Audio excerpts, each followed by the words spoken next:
Hey, salut à tous. Aujourd'hui, on se retrouve pour une critique seule de BlacKkKlansman. Alors, pourquoi je dis seul? Parce que à la base, je devais faire une critique double, un truc que j'ai jamais fait, sur deux films, à savoir BlacKkKlansman et Alpha.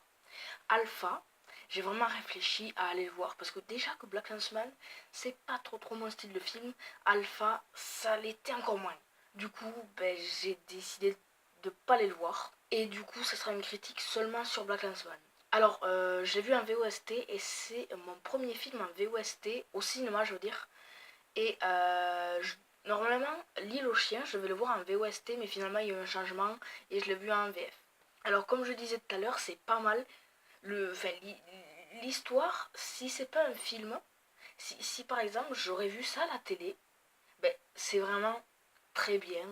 Mais le truc, c'est que c'est un film au cinéma. Alors, c'est juste le problème de médias. Parce que voir ça au cinéma, j'ai pas trop aimé. Enfin, je sais pas pourquoi, mais j'aurais plus catégorisé ça comme un peu un documentaire. Et donc, si j'avais vu ça à la télé, j'aurais peut-être un peu plus aimé. Alors, je sais pas pourquoi j'ai moins aimé au cinéma. Mais c'est vrai que c'est pas tous les jours que je vois des films comme ça, surtout au cinéma. Mais sinon, en vrai, c'était pas mal. Et la fin aussi, il est trop bien parce que il y avait donc le flic noir Ron, je sais plus quoi, qui empêchait la femme d'un gars du Ku Klux Klan de mettre du C4 dans la maison d'une noire un peu rebelle. Et sauf que en l'en empêchant, il y a des policiers qui sont arrivés, des policiers blancs, et ils ont cru la femme blanche. La femme blanche disait que le noir l'avait agressée. Sauf qu'en fait, pas du tout, c'était un policier. Et en même temps, t'as la musique qui s'enclenche, alors ça commence à être trop stylé. Puis après, du coup, t'as le gars, le mari de la femme du Ku Klux Klan qui s'approche. Et là, il active le C4, sauf que il était juste à côté de la voiture. Du coup, ça explose, c'est au ralenti et tout. Le flic noir va chercher la noire rebelle pour la sauver. Et toutes ces scènes-là, c'était vraiment stylé avec la musique et tout. Et après ça, il y a Kron qui appelle le chef du Ku Klux Klan pour lui dire que il était noir. Parce que oui, le pitch du film, c'est que c'est un noir qui est tout le temps au téléphone avec le chef du Ku Klux Klan. Et en fait, il y a un blanc qui se fait passer pour le noir au téléphone et du coup, il le rencontre à chaque fois.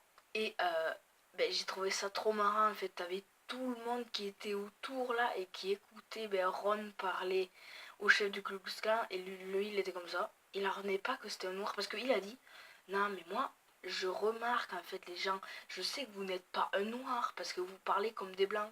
Finalement, non en fait. Parce que c'est un noir et il a dit je vois la différence entre les noirs et les blancs. Vous êtes un blanc, mais pas du tout en fait. Et du coup, je comprends pas des gens comme ça. Enfin, je sais pas.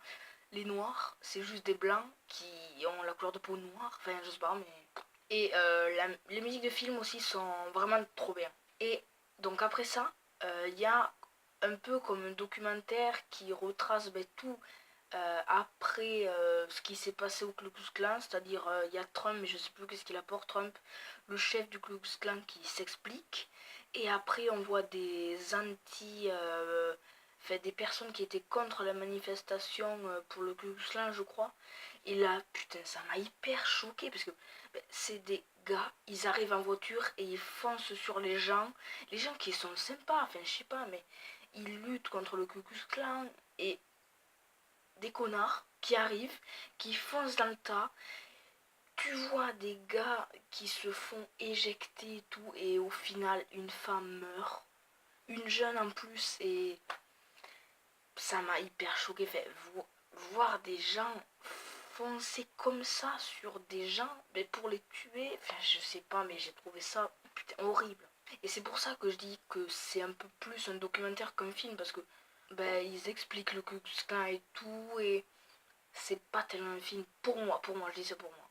Donc cette critique hyper rapide, oui je sais, du BlacKkKlansman est terminée. Alors, en octobre, il y a 4 ou 5 films que je vais aller voir.